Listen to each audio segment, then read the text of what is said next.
जन्नत की पुकार में आपका स्वागत है। बिहार के मंत्री जीवेश मिश्रा पर लगा नकली दवा सप्लाई का आरोप, कांग्रेस ने साधा निशाना। बिहार सरकार में नगर विकास मंत्री जीवेश मिश्रा पर नकली दवा सप्लाई करने के मामले में दोषी पाए जाने के बाद से विपक्षी दल उन पर हमलावर के है।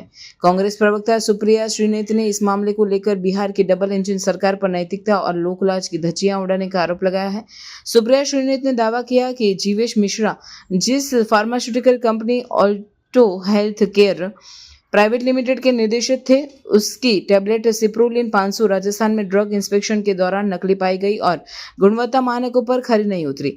इसी आधार पर मिश्रा और उनकी कंपनी को दोषी ठहराएगा। सुप्रिया श्रीनेत ने बताया कि इस मामले में ड्रग्स एंड कॉस्मेटिक्स एक्ट की धारा 16, 1, 17 ए और 18 के तहत आरोप लगाए गए थे, जो नकली दवाओं के निर्माण और बिक्री पर रोक से संबंधित है। इन धाराओं के तहत दोषी पाए जाने पर 1 से 3 साल तक की जेल और भारी जुर्माने का प्रावधान है। जानकारी छिपाने के लिए भी अलग अलग साल की जेल और जुर्माने का प्रावधान है। सुप्रिया श्रीनेत की पूरी बात सुनिए। बहुत धन्यवाद अभय जी, बहुत धन्यवाद सम्मानित मंच को। आप सभी पत्रकार बंधुओं को मेरा नमस्कार। बिल्कुल सही कहा, बिहार की खबरें पढ़ो तो वाकई में रूह कांप जाती है और समझ में नहीं आता कि आधी आबादी के साथ, कारोबारियों के साथ, बच्चियों के साथ, बच्चों के साथ हो क्या रहा है बिहार में। और उस पर अभी मैं डिटेल में जरूर बात करूंगी, आंकड़ों के साथ बात करूंगी, क्योंकि बिना आंकड़ों के हवाई बात करने की ना हमारी आदत है और ना हम लोग तोहमत लगाते हैं। लेकिन आज एक और बड़ा मुद्दा है जो कि दिखा रहा है कि बिहार में हो क्या रहा है। सत्ता में जो काबिज हैं उन्होंने मर्यादा की, उन्होंने नैतिकता की, उन्होंने सार्वजनिक जीवन में लोक लाज की धज्जियां उड़ा दी हैं। और मैं बिल्कुल बात कर रही हूं एक ऐसे मामले की जो ना सिर्फ गैर कानूनी है लेकिन मर्यादा के तार तार करता है, और वो मामला है बिहार के नगर विकास मंत्री जीवेश मिश्रा और नकली दवा सप्लाई करने के आरोप में, जहां पर वो दोषी पाए गए हैं। एक मंत्री है बिहार की सरकार में जो शहर का विकास करते हैं, वो लेकिन नकली दवाइयां बना रहे हैं। और नकली दवाई का मतलब है कि आप लोगों के स्वास्थ्य के साथ, परिजनों के जीवन के साथ खिलवाड़ कर रहे हैं, और आप पर आरोप नहीं है, आप दोषी पाए गए हैं। और एक जमाना था जब आरोप लग जाता था तो आरोपी तुरंत अपने पद से इस्तीफा दे देता था, क्योंकि सार्वजनिक जीवन में मर्यादा, नैतिकता और लोक लाज, लोक शर्म से ज्यादा जरूरी कुछ नहीं होता। आज बेधड़क, बेखौफ जीवेश मिश्रा जी जो हैं वो मंत्री बने हुए हैं, उनको पूरा संरक्षण तथा कथित करप्ट डबल इंजन की सरकार दे रही है, और वो निडरता से मंत्री बने हुए हैं। कोई लोक लाज नहीं है, कोई शर्म नहीं है कि आपकी हो सकता है जो नकली दवाइयां थी उससे लोगों की मौत हो गई। और मैं थोड़ा सा रिवाइंड करके इस पूरे मामले की हल्की सी पृष्ठभूमि रख देती हूं आपके सामने, क्योंकि ये वीडियो तमाम, ये प्रेस वार्ता तमाम वो लोग देखेंगे जो डे टू डे आपकी तरह फॉलो नहीं कर रहे हैं। Jeevesh Mishra ji Alto health care private limited जो फार्मास्यूटिकल कंपनी है उसके निदेशक थे। राजस्थान में ड्रग इंस्पेक्शन में पाया गया कि उनकी टैबलेट सिप्रोलिन 500 नकली है, वो गुणवत्ताओं पे खरी नहीं उतर पाई, और इसके चलते वो और उनकी कंपनी दोषी पाई गई। आपकी जानकारी के लिए जिन धाराएं उनके ऊपर लगाई गई हैं उनका जरा सा विवरण कर देती हूं। धारा 16 1 बताती है कि अगर दूसरी सूची में गुणवत्ता पाई ना जाए तो ड्रग नकली मानी जाएगी। धारा 17 ये बताती है कि नकली ड्रग का मतलब यह होता है कि अगर कोई चर्चित ड्रग है उसका नाम चुराकर या उस तरह की बनाकर बिना मानक पे खरे उतरे कोई ड्रग बेच रहा है, वो नकली है। धारा 18 बताती है कि निर्माण और बिक्री पर रोक कैसे होती है। कोई भी व्यक्ति ऐसी दवा नहीं बेच सकता जिसकी गुणवत्ता ठीक ना हो, जो नकली हो, या जो गलत ब्रांडिंग से बेची जा रही हो।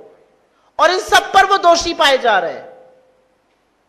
असलियत यह है कि इन सब पर दोषी पाए जाने के बाद जिस तरह की सजा उनको हो सकती थी, वो 1 साल से 3 साल के लिए जेल जा सकते थे,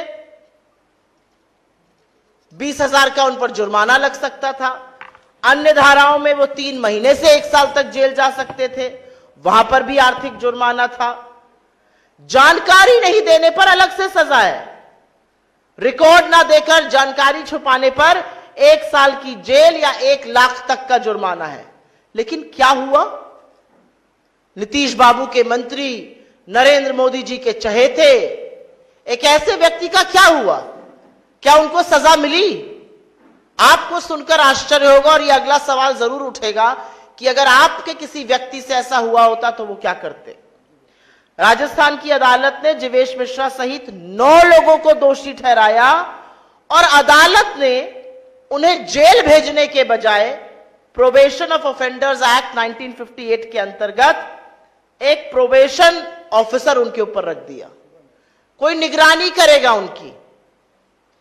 सुधार की संभावना जब होती है तो जेल नहीं भेजा जाता, एक व्यक्ति उनकी निगरानी करेगा।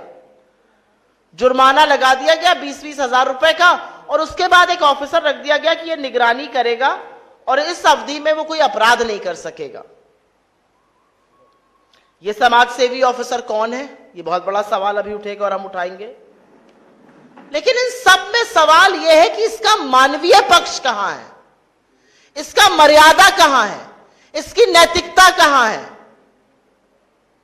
अब चीफ मिनिस्टर जी कितना इस मामले को अब समझ पा रहे हैं कि नहीं पा रहे हैं, यह मैं आपके विवेक पर छोड़ देती हूं। मैं व्यक्तिगत टिप्पणी नहीं करना चाहती हूं, लेकिन बाकी लोग तो समझ ही रहे हैं कि मंत्री जी ने क्या किया है और वो बेखौफ मंत्री बने हुए हैं। आप मुझे बताइए, अगर आपके किसी जानने वाले की कंपनी में नकली दवाइयों के मामला पकड़ा जाता और दोषी सिद्ध होता तो ऐसे ही छोड़ दिया जाता प्रोबेशन ऑफिसर डालकर, वो ऐसे ही अपने पद प्रतिष्ठा पर बैठा रहता। किसी की जान से व्यापार करना कहां तक उचित है? और क्योंकि वो मंत्री है, क्या इसलिए वो कानून से ऊपर है? जिन परिजनों ने ये दवा ली, जिनके घर वालों को इससे नुकसान हो गया और संभवतः किसी की जान चली गई, उसका उत्तरदायी, उसको उत्तर कौन देगा? उसकी जवाबदेही कौन तय करेगा?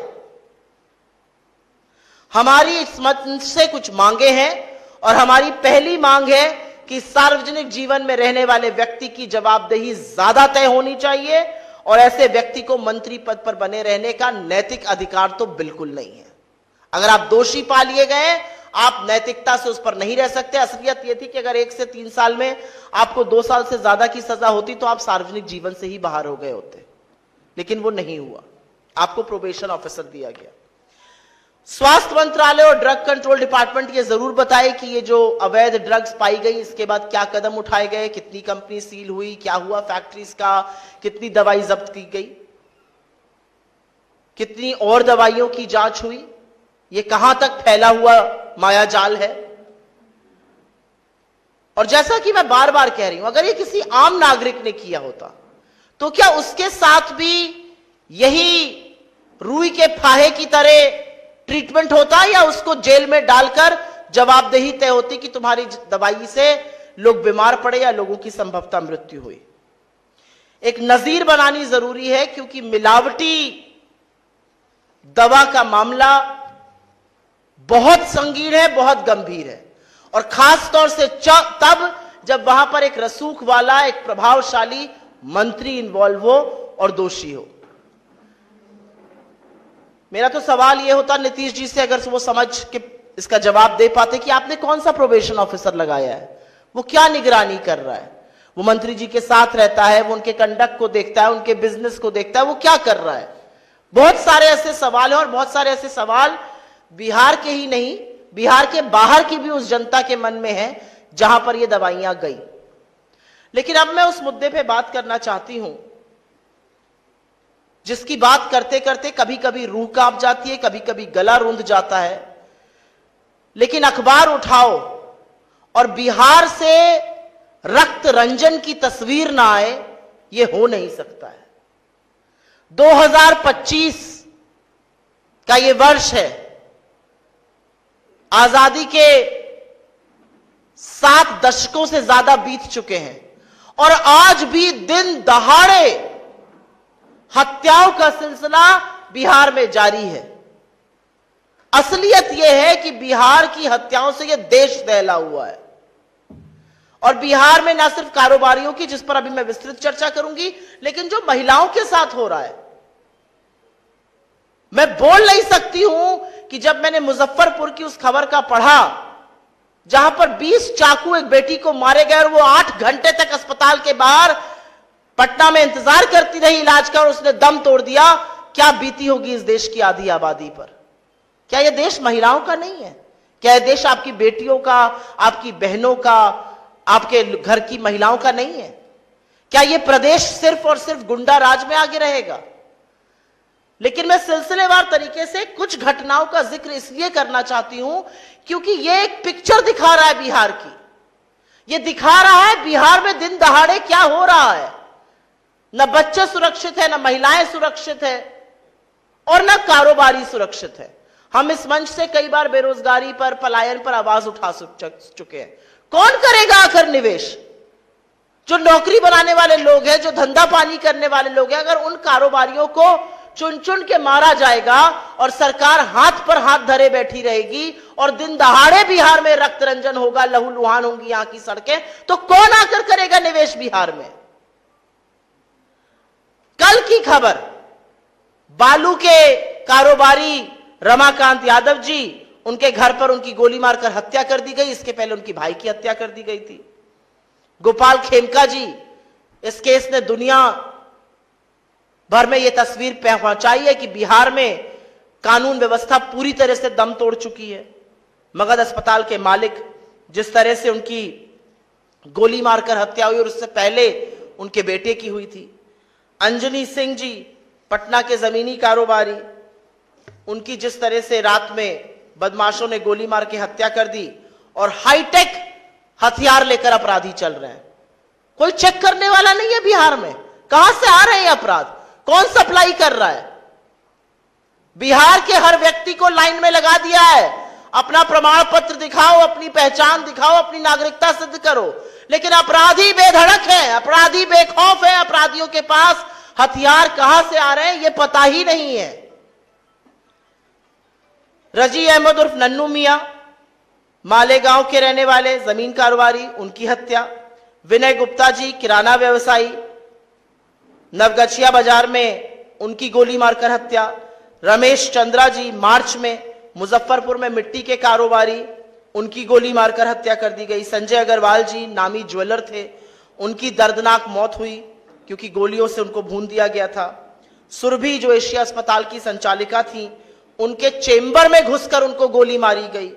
विनोद मेहता, भागलपुर के जो कपड़ा कारोबारी थे, उनकी नृशंस हत्या हुई। और ADG law and order, Bihar का जो सर्वोच्च पद पे बैठे हुए पुलिस आला कमान है, उनके सामने पटना में बोरिंग कैनाल में दिन दहाड़े 8 राउंड फायरिंग के होते हैं और पटना की सरकार, बिहार की सरकार सुई टपक सन्नाटा, कोई कुछ कहने वाला ही नहीं है। इस तरह से अपराध है, इस तरह से रक्त रंजन है, इस तरह से लहू बहाया जा रहा है, कोई कहने वाला नहीं है। एक दिन नहीं बीतता है जब बिहार के अखबार में किसी बच्ची का रेप, किसी बच्ची की हत्या, किसी छोटे बच्चों के साथ कुकर्म सामने नहीं आते। और ये मैं नहीं बोल रही हूं, ये मोदी जी कह रहे हैं बिहार के मामले में, क्योंकि ये मोदी सरकार की एनसीआरबी के आंकड़े कोट कर रही हूं आपको। ये कांग्रेस दफ्तर में रिसर्च के आंकड़े नहीं है, ये केंद्र की एजेंसी एनसीआरबी के आंकड़े हैं और वो पूरी तरह से साफ है कि 2006 से 2022 के बीच में बिहार में क्या हुआ है। 2022 से लेकर 2022 के बीच में 323% वृद्धि हुई है अपराध के मामलों में।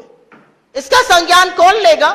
इसका जवाब कौन देगा? सुशासन बाबू का जो ओढ़े रहते थे, उस पर कौन जवाब देगा? बिहार राज्य उत्तर प्रदेश के बाद हत्या के मामलों में दूसरे नंबर पर है। हत्या की कोशिश के मामले में बिहार पूरे देश में दूसरे नंबर पे है। बिहार में हत्या, बलात्कार, अपहरण, फिरौती, डकैती के मामले 200% से ज्यादा बढ़े हैं। महिला अपराध, और इसके बारे में भी मैंने चर्चा की थी, 336% की वृद्धि हुई है इस दौरान। और इनमें से 1,17,000 से ज्यादा मामले आज भी अदालतों में लंबित हैं। महिलाओं का सम्मान खोखले दावों से नहीं होता है, उनको सुरक्षित रखकर होता है। महिला अपहरण में 1000% से ज्यादा की वृद्धि, बच्चों के विरुद्ध अपराध में करीब 62,000 से ज्यादा बच्चे कुकर्म और दुष्कर्म का शिकार हुए। दलित उत्पीड़न के मामले में बिहार इस देश में नंबर 2 पर है।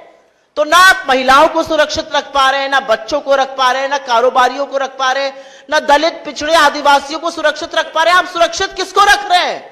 आपके राज्य में सबसे सुरक्षित वो जघन्य अपराधी है जो आपके साथ मिलकर ये कर रहा है, आपके संरक्षण के चलते ये कर रहा है। लंबी एक फहरिस्त है, चाहे वो बक्सर की घटना हो, सहरसा की हो, पटना की हो, नालंदा की हो, आरा की हो, तमाम ऐसी घटनाएं, चाहे वो बेतिया हो, कटिहार हो, मुंगेर हो, जहां पर महिलाओं के साथ अपराध हुआ, जहां पर कारोबारियों के साथ अपराध हुआ, जहां पर दिन दहाड़े हत्याएं हुई। लेकिन आज भी आरोपी, आज भी जो लोग जिन्होंने इसको अंजाम दिया वो फरार है। 2-4 शूटर को पकड़कर सरकार अपनी पीठ थपथपाती है। ये साजिश कौन रच रहा है, इनके पीछे कितने बड़े बड़े अपराधी खड़े हैं, उनसे कोई सारोकार नहीं है। मैंने बच्चियों के साथ मुजफ्फरपुर की चर्चा की थी। छपरा, बेतिया, सीतामढ़ी, बगहा, अररिया, मुंगेर का कौन सी ऐसी जगह है जहां पर महिलाएं सुरक्षित है? तमाम ऐसी घटनाएं हैं जहां पर गैंग वॉर हो रही है। पिक्चरों में जो दिखाया जाता था वो बिहार में आज हो रहा है, और बिहार की सरकार को मानो कोई फर्क ही नहीं पड़ता है। बिल्कुल जमीनी हकीकत से बिहार की सरकार उखड़ी हुई है, कोई लेना देना नहीं है। बहुत संघर्षों के बाद शांति आई थी, और आज बिहार में ना महिला सुरक्षित है, ना बच्चे सुरक्षित है, ना दलित सुरक्षित है, ना कारोबारी सुरक्षित है। तो सुरक्षित है कौन? सबसे ज्यादा सुरक्षित बिहार में दामाद जी का कुत्ता है। और यह विडंबना है, मैं इसको हंसकर नहीं बोलना चाह रही हूं, यह विडंबना है। सांसद जी का कुत्ता खो गया था, सारे जिले का पुलिस और प्रशासन जुट गया, कुत्ता मिल गया। मुझे कुत्तों से बहुत प्यार है, खुशी हुई मिल गया।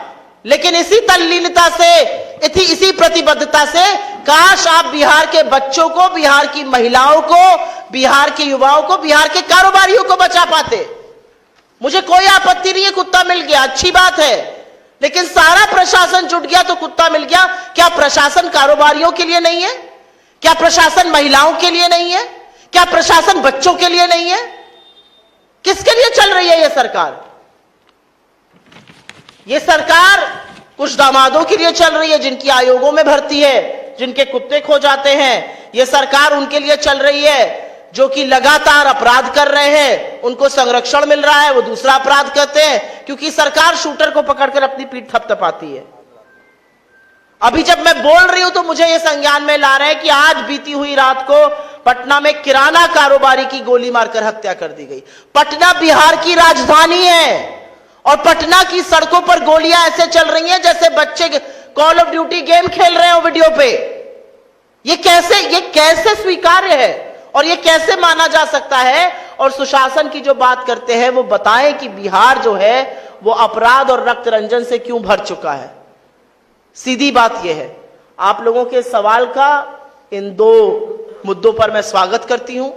जीवेश मिश्रा जी का दोषी पाए जाना और पूरी बेशर्मी से उनका मंत्री बने रहना, और जो रक्त रंजन बिहार में हो रहा है, आप लोगों के ऊपर क्या बीतती है मैं ये सोच सकती हूं। क्योंकि जब हम दिल्ली या कहीं और रहते हैं और लगातार ये सिलसिला जारी है खबरों का, तो जरूर लगता है हो क्या रहा है बिहार में। एक सवाल था कि अभी आपने जीवेश मिश्रा जी की जो नकली दवाई बनाने के ऊपर आपने आरोप लगाया, आपने अपनी बात स्टार्ट करने से पहले आपने बोला कि आप लोग जो है आंकड़ों पे बात करते हैं। क्या आपके पास आंकड़े हैं कि उनकी दवाइयों से कितने लोग प्रभावित हुए, कितने लोगों की मृत्यु हुई है?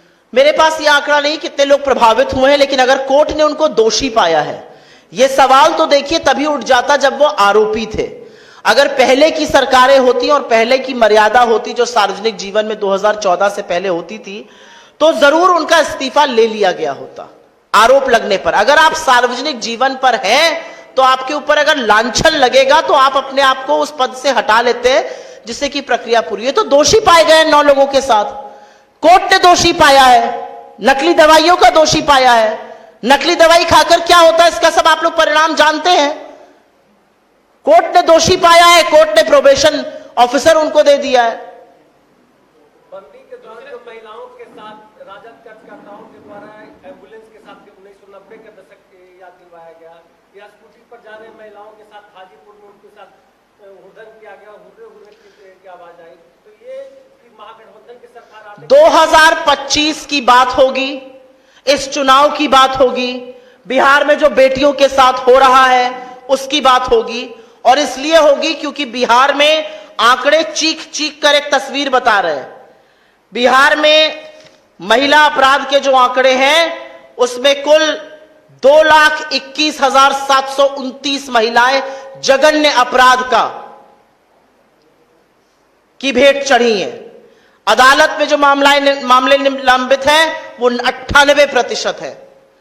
मेरा अपना मानना है कहीं पर भी महिला हो, उनकी रैली में हो, हमारी रैली में हो, सड़क पे हो, संस्था में काम करती हो, महिला सुरक्षा सर्वप्रथम है, उसको प्रायोरिटी बनानी चाहिए। मेरी सार्वजनिक जीवन में हर कार्यकर्ता से, हर व्यक्ति से अपील है, देश की आधी आबादी को सुरक्षित बनाने का काम सिर्फ आधी आबादी नहीं कर सकती है, आपको भी उतना ही करना पड़ेगा।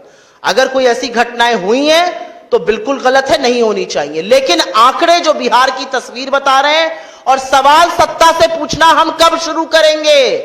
जब सत्ता से सवाल पूछो तो प्रत्युत्तर जरूर आता है, जवाबदेही तय नहीं होती है। सत्ता आपके पास है, संसाधन आपके पास है, पुलिस आपके पास है, प्रशासन आपके पास है, अस्पताल आप चला रहे हैं और बेटियां 8-8 घंटे अस्पताल के बाहर दम तोड़ रही हैं। प्रशासन और पुलिस आपके पास है, दामाद जी का कुत्ता ढूंढ लिया जाएगा, लेकिन बेटी को न्याय नहीं मिलता है। इसलिए सत्ता से सवाल, जब चुनाव के मुहाने पर आज हम आए हैं तो सत्ता को कटघरे में खड़ा करके सवाल पूछना जरूरी है। आपने बेटी की बात कह रही है, मुजफ्फरपुर वाली जो पीड़िता थी, लेकिन एक समय था जब शुरुआत में कांग्रेस उस आवाज को काफी ज्यादा बुलंद की थी, लेकिन अब धीरे धीरे कांग्रेस भी शांत हो गई। मुझे नहीं लगता हम शांत हो गए। मुझे लगता है कि 2 पहलू होते हैं किसी भी चीज के। किसी भी पीड़ित परिवार को आप सिर्फ पीड़ित परिवार बनाकर उसके बारे में चर्चा नहीं करते हैं। जो संवेदनशील लोग होते हैं वो ये भी समझते हैं कि वो पीड़ित परिवार, उसमें पिता है, उसमें माँ है, उसमें भाई है, उसमें संभवतः और बहनें होंगी, वो कितनी दहशत में हैं ये समझना भी जरूरी है। और संवेदनशीलता से हो सकता है बात थोड़ी धीमे स्वर में की जाती हो, लेकिन ये बहुत बड़ी बात है। आप बिहार की बात कर रहे हैं, इसकी चर्चा दिल्ली और महाराष्ट्र के, मैं मुंबई में थी हफ्ते भर पहले, और जब वहां पर महिलाओं की बात शुरू हुई तो लोगों ने इस बात का जिक्र किया। और मैं इस बात को कतई स्वीकार नहीं कर सकती हूं कि एक बच्ची का पहले रेप होता है, उसके ऊपर जानलेवा हमला किए जाते हैं, 1 बार नहीं 20 बार, उसको घंटों तक पटना नहीं लाया जाता है। और आपको पता है क्यों नहीं लाया गया? यहां पर मान्यवर की रैली थी, और उसके बाद वो अस्पताल के बाहर 8 घंटे एम्बुलेंस में रहती है। आप लोगों ने न्याय कोई और सवाल पूछेगा क्या? दिलाने की बात की थी, क्या उनके परिवार को न्याय मिला?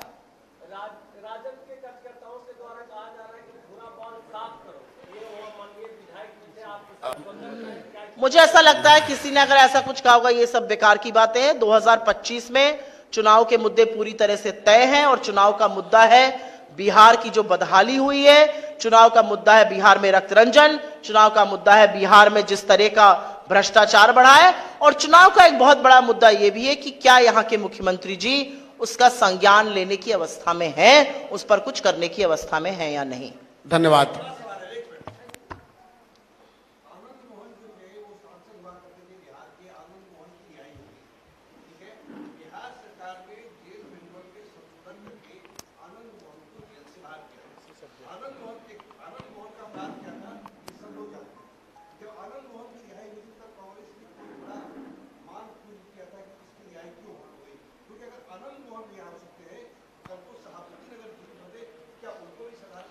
देखिए, मैं इसमें जो कलर आप देना चाह रहे हैं उस कलर में नहीं पढ़ूंगी, मैं उस कलर में बिल्कुल नहीं पढ़ूंगी। मैं अपराध का जिक्र इसलिए कर रही हूं क्योंकि जो सवाल आप उठा रहे हैं वो आप और प्रतिबद्धता से उठाइए। ये आंकड़े बताते हैं कि बिहार में क्या हो रहा है, और ये आंकड़े अपने आप में गवाही दे रहे हैं कि कितना सुरक्षित इस समय बिहार है। और किस तरह से लॉ एंड ऑर्डर ने पूरी तरह से दम तोड़ दिया है यहाँ पर। तो आपके सवाल का जवाब मैंने आंकड़ों से दे दिया है। बहुत बहुत धन्यवाद। अगर आपने हमारा अभी तक चैनल सब्सक्राइब नहीं किया है तो कृपया चैनल सब्सक्राइब कर लें, लाइक करें, शेयर करें, कमेंट करें। तो मिलते हैं फिर किसी और खबरों के साथ। नमस्कार।